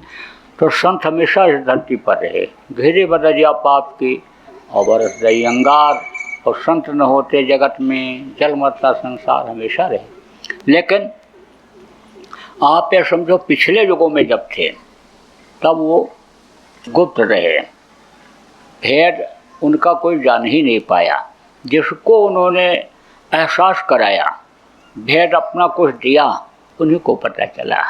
जैसे सुपज थे द्वापर में, किसी को नहीं पता था ये संत हैं, दया उनके लोग नहीं ले पाए। लेकिन कृष्ण को पता था कि सुपज संत हैं। बराबर सुपज से ही आदेश ले करके और फिर उन्होंने काम किया था। आप ये समझो राम के अंदर इतनी शक्ति नहीं थी कि रावण को वो मार सकते। ज़्यादा कला रावण के अंदर थी, इनके अंदर 12 ही कला थी। 2 कला जब इन्होंने लिया परशुराम से ताकत मांग करके, ताकत को लिया तब रावण को मारा। धनुष को राम तोड़ ही नहीं सकते थे। अगर गुरु विश्वामित्र से दया न लेते, मन ही मन प्रणाम गुरु की अदला उठाए, तब धनुष को तोड़ पाए थे। तो कृष्ण जानते थे कि सुपर संत हैं। बहुत समझाया कृष्ण ने, दे दो कुछ जमीन करो, पांडु का भी हक होता है। लेकिन जब नहीं माने, बहुत समझाए, नहीं माने, तब सुपर से प्रार्थना किया कि अब आप अपनी दया को समेटो, क्योंकि सकल जीव मम उपजाया, सब पर मोर बराबर दाया। सकल जीव जितने भी जीव हैं संसार में सब उस सत्पुरुष के ही हैं। और संत अपनी आत्मा को जगा करके सत्पुरुष तक पहुंचा दिया करते हैं, तो तदरूप उनके हो जाते हैं, ताकत पूरी आ जाती है। तो वो तो दया ही करते हैं। ये जो निमित्त अवतार होते हैं संहार करा देते हैं, संहार करा करके सज्जनों की रक्षा करते हैं। और जो संत होते हैं समझा करके, बता करके रक्षा किया करते हैं, सुधारने का काम करते हैं। तो उन्होंने जब अपनी शक्ति को समेटा सुपच ने, तब समझो कि महाभारत करा करके दुष्टों का विनाश किया था कृष्ण ने। और जब महाभारत खत्म हो गया तब फिर इनके ऊपर दया आई। किसके ऊपर? पांडवों के ऊपर। कहा तुमने मारा काटा है, हत्या किया है, तो इस पाप से तुम बरी हो जाओ, तुम यज्ञ यज्ञ करो और यज्ञ से तुम्हारे पाप क्षमा होंगे। यज्ञ किया और कहा कि प्रजा को खिलाओ, जितने भी लोग हैं सबको बुला के खिलाओ। खिलाया, लेकिन सुपच नहीं गए थे। तो कहा जब घंटा बजेगा, इशारा हो जाएगा, घन कमंड गर्जें घन घोरा, जब अंतर में घंटा बज जाएगा, सुनाई पड़ जाएगा, तब समझो तुम्हारा पाप क्षमा हो गया। तो घंटा नहीं बजा। घंटा नहीं बजा, तब कृष्ण ने कहा, कृष्ण से पूछा कैसे बजेगा, घंटा तो बजा नहीं, यज्ञ पूरा हुआ नहीं। तब उन्होंने कहा सुपच नहीं आए हैं। तो सुपच को लेने के लिए जाने लग गए सब लोग गए। अर्जुन को घमंड था। अर्जुन ने कहा कि नहीं आ रहे हैं तो हम लाएंगे। कारण क्या था, सबसे यही कहते थे कि जो 100 अश्वमेध यज्ञ का फल हमको देगा उसके कहने पर हम जाएंगे खाने के लिए। क्योंकि आप समझो कहा गया है कि दान पुण्य का अन्न, और ऐसा अन्य जो संकल्पित अन्य है कि हमारा कोल ठीक हो जाए, हम कत्ल का मुकदमा जीत जाएं, और हम 2 कुंटल अनाज दे देंगे, 1 बोरा चीनी दे देंगे, वो जो होता है संकल्पित, उसमें उसके पाप में भागीदार बनना पड़ता है। और राजा का धन तो मेहनत का होता नहीं, राजा के वो तो प्रजा का धन होता है। तो समझो कि इसको खाना नहीं पसंद करते थे महात्मा जो होते थे, पूरे जानकार जो संत होते थे, नहीं गए। तो द्रौपदी ने कहा अब मैं जाती हूँ, अगर आप आदेश करो तो मैं लाऊंगी। भीम गए अहंकार में कि नहीं आएंगे तो उठा के ले आऊँगा। तो वहीं खूंटे के ऊपर माला टंगा हुआ था। बोले भीम बुलाने आए हो? बोले हाँ। चलिए। तो कहा अच्छा जरा माला उठा लाओ, हमारा उतार करके ले आओ। खूंटी पर से माला नहीं उतार पाए। आप समझो चले आए, अहंकार में गए थे कि उठा के ले आएंगे। तब कोई विकल्प नहीं, द्रौपदी जानकार थी। द्रौपदी ने कहा हम लाएंगे अगर आपको हो तो। द्रौपदी गई तो द्रौपदी से भी यही कहे कि जो 100 अश्वमेध यज्ञ का फल हमको देगा उसके कहने पर जाएंगे खाने के लिए। तब कहा कि आप है जैसे संतों की वाणी है कि संत दरस को जाइए, तज ममता अभिमान। और जो जो पग आगे बढ़े कोटिन यज्ञ समान। तो कितना यज्ञ का फल हमको मिला होगा। जब एक एक पग पर कोटिन यज्ञ का फल मिलता है तो ले लो आपकी जितनी इच्छा हो इसमें से। तब मजबूर हो गए, आए। लेकिन द्रौपदी भी भ्रम में पड़ गई। द्रौपदी ने 36 प्रकार का भोजन बना करके उनके सामने रखा था, तो उनको कोई स्वाद तो लेना नहीं था एक एक चीज़ का, सब पूरा मिला दिया एक में। छोटी जाति के थे। आप ये समझो किसी का बांटा हुआ नहीं रहता है। परमात्मा की प्राप्ति करना ये किसी का बांटा हुआ नहीं है, क्योंकि कोई किसी भी जाति का हो पा सकता है। आप ये समझो उसकी तरफ से कोई जाति नहीं, उसकी तरफ से कोई धर्म नहीं बना। उसने तो मानो बनाया, मानो धर्म बनाया। अब ये तो आदमी ने बना लिया। देखो हड्डी सबकी एक जैसी, खून सबका एक जैसा, आँख कान सबका एक जैसा, अरे समझो शरीर का सिस्टम सबका एक जैसा है। आप ये समझो कि गोरा काला ये तो मौसम के हिसाब से शरीर हो जाता है, लेकिन आप समझो कि आँख कान और संडास पेशाब का रास्ता सबके है। तो छोटी जाति के थे, लेकिन इनमें अहंकार था। द्रौपदी बोली अरे छोटी जाति के जगली क्या जाने खाना, राजसी भोजन क्या जाने। तो तब मन जैसे खराब हुआ, नहीं बजा घंटा। तब फिर कृष्ण से पूछा लो क्यों नहीं बजा। बोले इसकी जिम्मेदार द्रौपदी है। तब द्रौपदी जब माफ़ी मांगी, चरण पर गिरी, तब घंटा बजा। लेकिन माफ़ी तब तक नहीं हुई। आप समझो क्यों नहीं हुई, क्योंकि ये उनको समझ नहीं पाए। वो तो कृष्ण की बातों पर आ गए कि वो खा लेंगे तब घंटा बज जाएगा। उनको नहीं समझ पाए कि ये संत हैं पूरे, नहीं तो उनको नरकों में न जाना पड़ता। कृष्ण ने जब कहा था पांडवों से कि अब मैं जा रहा हूँ, मेरा काम खत्म हो गया, तो कहा था हमको आप लेते चलिए अपने साथ। बोले नहीं ले जा सकता हूँ। औतारिक शक्तियों में वो शक्ति नहीं होती है जीवों को पार करने की, वो तो संतों में ही होती है, सदगुरु में ही, संत सदगुरु में होती है। उनके तुम खोज करो और योग साधना करो तुम, तब तुम जा सकते हो। उन्होंने कहा बुढ़ापे में कैसे हो सकता है, कैसे हम कर सकते हैं। बोले आपको करना ही पड़ेगा, नहीं तो मानव हत्या का पाप लगेगा। तो गल करके देखो खत्म हो गया, काल मृत्यु हुई, नरक जाना पड़ा उनको। तो नहीं समझ पाए। तो आप ये समझो कि रहते हमेशा हैं, लेकिन जब समझने की कोशिश करते हैं लोग तब तो उनको मिल जाते हैं। भाव के अनुसार फायदा होता है, संत के दर्शन से भी भाव के अनुसार फायदा होता है। देखो बहुत से नामदानी आप देखो हैं गुरु महाराज के, लेकिन गुरु महाराज को समझ नहीं पाए। सबके अंदर उतनी भाव भक्ति नहीं है गुरु महाराज के प्रति, क्योंकि जब गए थे तब वैसी भी नहीं थी। तरह तरह की इच्छा लेकर के गए लोग, धन मिल जाए, मान प्रतिष्ठा बढ़ जाए, लड़के को नौकरी मिल जाए, मुकदमा जीत जाए, तो खाली किसी को नहीं लौटाते हैं। कुछ न कुछ फायदा सबको हो जाता है, लेकिन वो उसी छोटी चीज़ में ही फंस जाते हैं। उनको और आगे कुछ नहीं समझ पाते हैं, ना उनसे कोई बड़ी चीज़ मांगते हैं।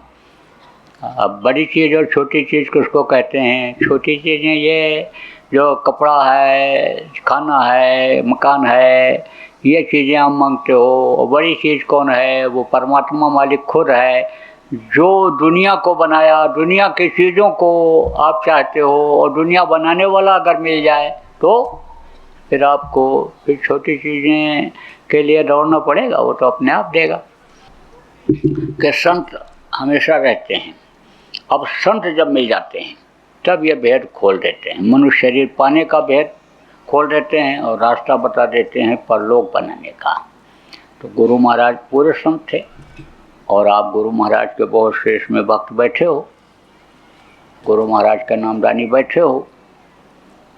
आपको इस बात को समझना चाहिए कि गुरु महाराज ने जितने लोगों को नामदान दिया उतना किसी ने नहीं दिया। रास्ता बताया, रास्ते पर चलाया और जीवों को पार भी कर दिया। और गुरु महाराज अब भी अपने पकड़े हुए जीवों को पार करना चाहते हैं। देखो प्रेमियों, अगर आप बात को पकड़ लोगे, उनकी बातों को याद रखोगे, तो आपका भटकाव खत्म हो जाएगा। इधर उधर फिर भटकना आपको नहीं पड़ेगा। आप सुमिरन ध्यान भजन अगर करने लग जाओ, अंतर में गुरु का दर्शन आपको होने लग जाए, तो आपका दोनों काम हो जाएगा। लोक भी बन जाएगा और परलोक भी बन जाएगा। आपकी अकल जो खत्म हो जाती है, बुद्धि खत्म हो जाती है, चित्त गलत चिंतन करता है, इच्छा गलत पैदा कर देता है मन, फिर नहीं होगा। फिर अच्छी ही इच्छा पैदा होगी, चित्त अच्छा ही चिंतन करेगा। आप ये समझो, आपको जो काम, क्रोध, लोभ, मोह, अहंकार ये ज़्यादा सताने लगते हैं, ये सब दब जाएंगे। आप समझो कि 5 नाग 25 नागिन कहा गया। आप ये समझो कि ये 5 नाग कहे गए, काम, क्रोध, लोभ, मोह और अहंकार। ये किससे डाउन होते हैं? किससे? जब नाम की संख्या इनको सुंघाते हैं, जब शब्द की चोट इन पर पड़ती है, तब ये डाउन हो जाते हैं। तो नाम कौन? वो नाम, ध्वन्यात्मक नाम, जो ध्वनियों के मुँह से निकलता रहता है। शब्द से आवाज़ आती है, शब्द ऊपर से जब चलता है, सतलोक से जब चलता है, तो एक जैसा रहता है, लेकिन उसका ठहराव होता है जगह जगह पर, क्योंकि चट्टियाँ बनी हुई हैं, लोक बने हुए हैं। जब बनाया गया तभी से ऐसा ही है, तो वहाँ पर पहुँचने के बाद फिर वो आवाज़ बदल जाती है शब्द की, और फिर वो जो धनी है, राजा हैं वहाँ के, उनके मुंह से निकलता है और दूसरे लोक में पहुँचता है, और फिर उनके मुंह से वो आवाज़ निकलने लगती है, तो वो आवाज़ बदल चली जाती है। मोटे तौर से आपको बताऊँ, जैसे गंगा नदी हैं, तो कहाँ से निकली हैं? गंगोत्री से, पहाड़ पर से। तो वहाँ से जब धारा नीचे आती है तो उसकी आवाज़ दूसरी रहती है, और जब हरिद्वार में पहुँच जाती है ज़मीन पर, तब उसकी आवाज़ दूसरी रहती है। उसके बाद में जब वहाँ से इधर आती है, नदी में मिलती है, तब आवाज़ दूसरी रहती है, और गंगा सागर में जब मिल जाती है तब उसी धारा की आवाज़ बदल जाती है। ऐसे ही ऊपर से जो शब्द है एक ही जैसा है, लेकिन यहाँ आवाज़ों में बदल जाता है। जैसे ये आवाज़ बदल जाती है, ऐसे ही आवाज़ बदलती चली जाती है। और शब्द से ही यह सब कुछ बना है, शब्द से ही आप जुड़े हुए हो। शब्द अगर ख़त्म हो जाए तो दुनिया में कुछ रह ही नहीं जाएगा। तो वो शब्द जो है, जो आया है, आवाज़ जो आई है, उनमें नाम निकलता है, नाम सुनाई पड़ता है। तो वो नाम होता है धनियों के मुँह से निकला हुआ नाम, ध्वन्यात्मक नाम। और जो हमारे आपके मुँह से निकलता है वह है वर्णात्मक नाम। आप देखो, जैसे हमारे आपके मुँह से आवाज़ निकलती है तो ये अलग होती है, और लाउड स्पीकर में बोल रहा हूँ, यह आवाज़ आपके पास तक पहुँचती है तो ये दूसरी आवाज़ कहलाती है। और रेडियो स्टेशन से जो आवाज़ प्रसारित होती है वो दूसरी आवाज़ कहलाती है, रेडियो वेव्स कहलाती है वो। तो अब आप ये समझो कि आवाज़ें अलग अलग होती हैं। ऐसे ही जो आदमी के मुंह से निकलती है आवाज़, जो होता है, जो नाम निकलता है, जो आवाज़ निकलती, वो वर्णात्मक होती है। और जो ध्वनियों के मुंह से निकलता है वो ध्वन्यात्मक नाम है। कि वो जो ध्वन्यात्मक नाम है वो मायक नाम नहीं है, निर्मायक है।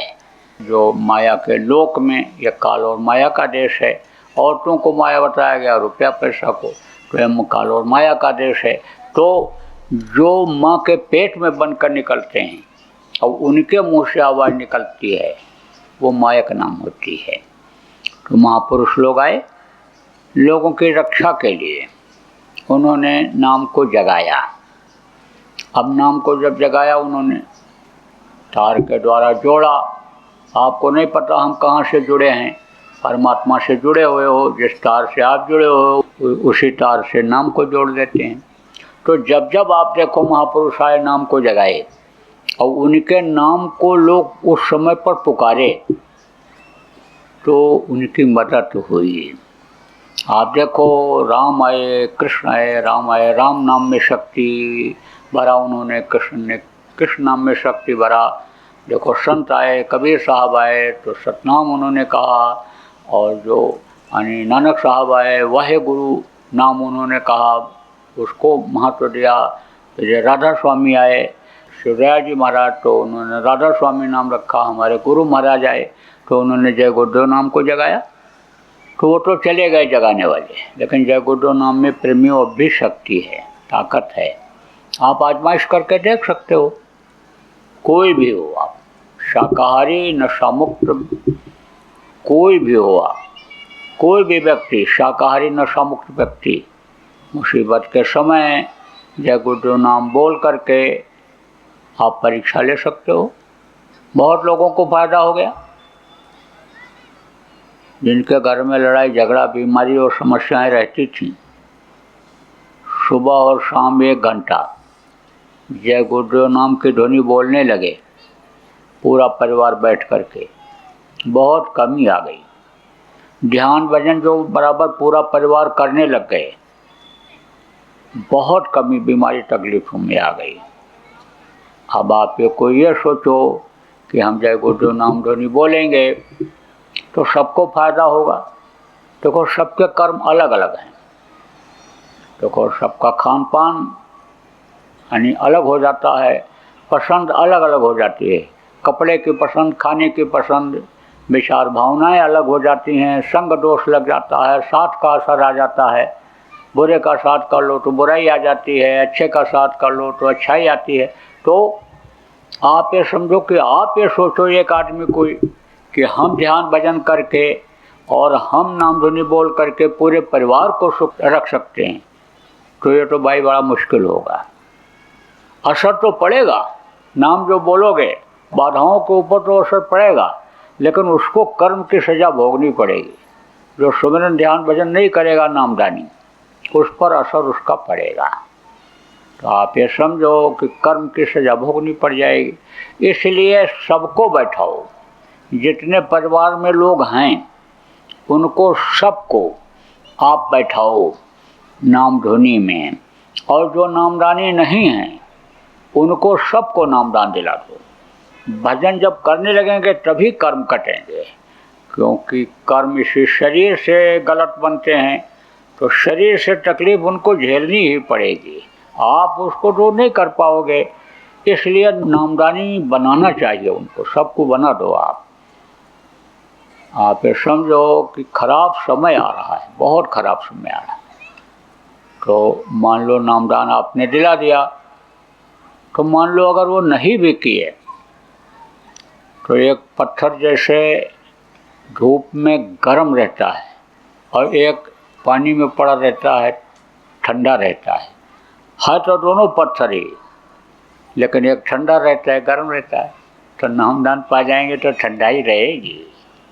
इसलिए आपको ये चाहिए कि जो मिलने जुलने वाले लोग हैं, आपके परिवार के जो लोग हैं, आंधी आफत से बचाने के लिए, तकलीफ से बचाने के लिए उनको आप नामदान दिला दो और भजन कराने लग जाओ।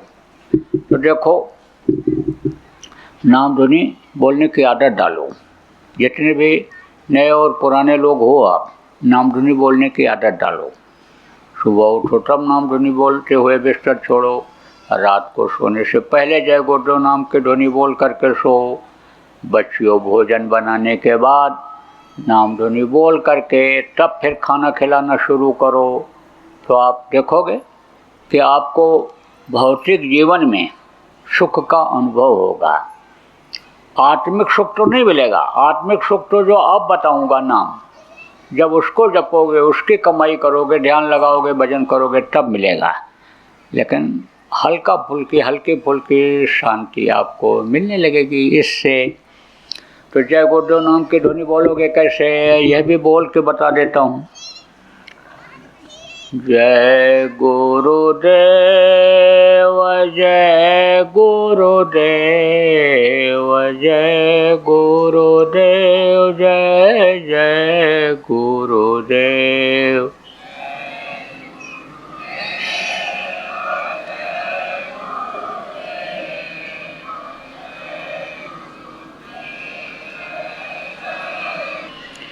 जय गुरुदेव, जय गुरुदेव, जय गुरुदेव, जय जय गुरुदेव।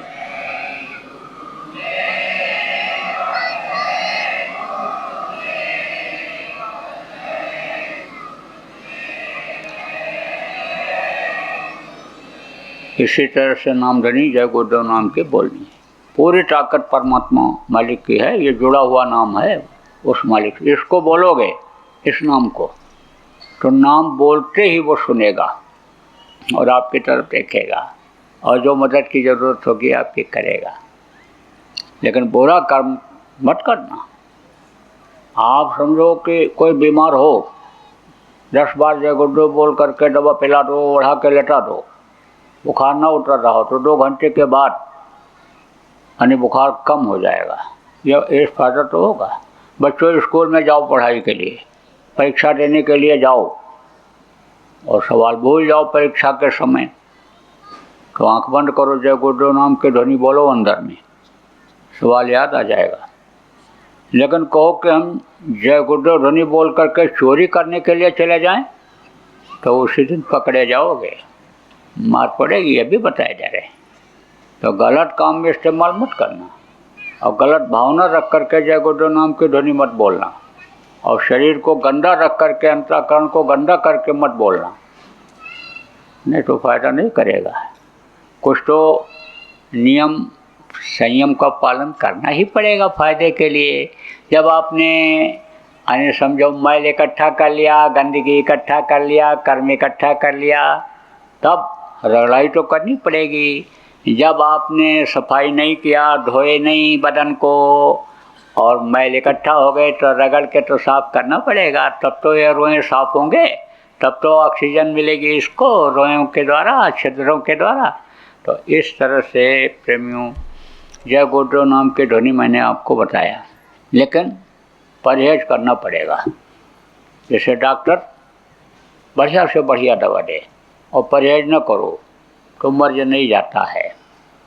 तो आपको कुछ छोड़ना पड़ेगा कुछ पाने के लिए। तो छोड़ना क्या रहेगा? मांस, मछली, अंडा और शराब या शराब जैसा तेज नशे वाला कोई भी चीज़ हो, भांग हो, गांजा हो, अफीम हो या हेरोइन हो, ये जो गोलियां चल गई नशे की, जैसे से माँ बहन बहू बेटी की पहचान नहीं रह जाती है, तो इसको आप छोड़ दो। और बाकी हजम कर सको 100 गिलास दूध पी लो रोज, 2 किलो घी रोज खा लो, पूरी छूट है। तो इसको आप छोड़ जाओ। यहीं पर समझ लो कि दक्षिणा में हम दे रहे हैं, बुराइयों को अपने यहीं छोड़ जाओ, समझ लो दक्षिणा में दे रहे हैं।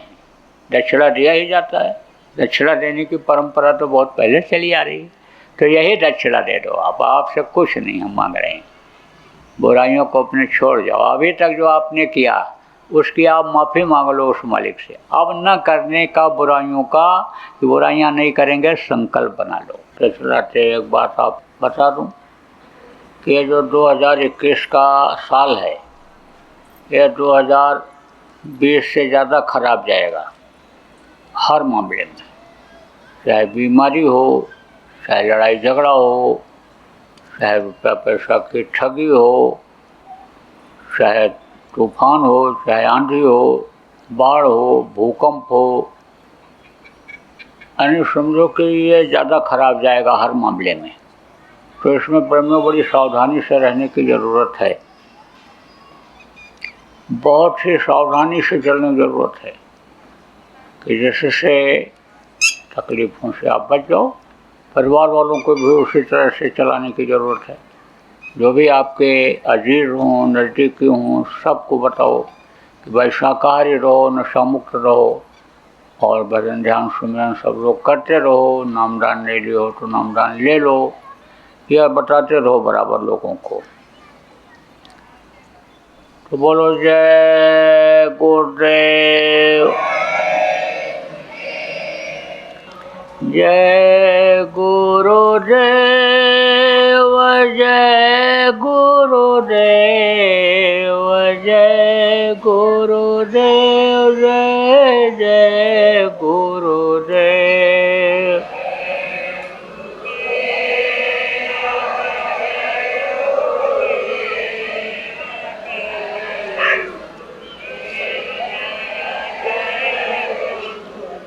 जय गुरुदेव, जय गुरुदेव, जय गुरुदेव, जय जय गुरुदेव।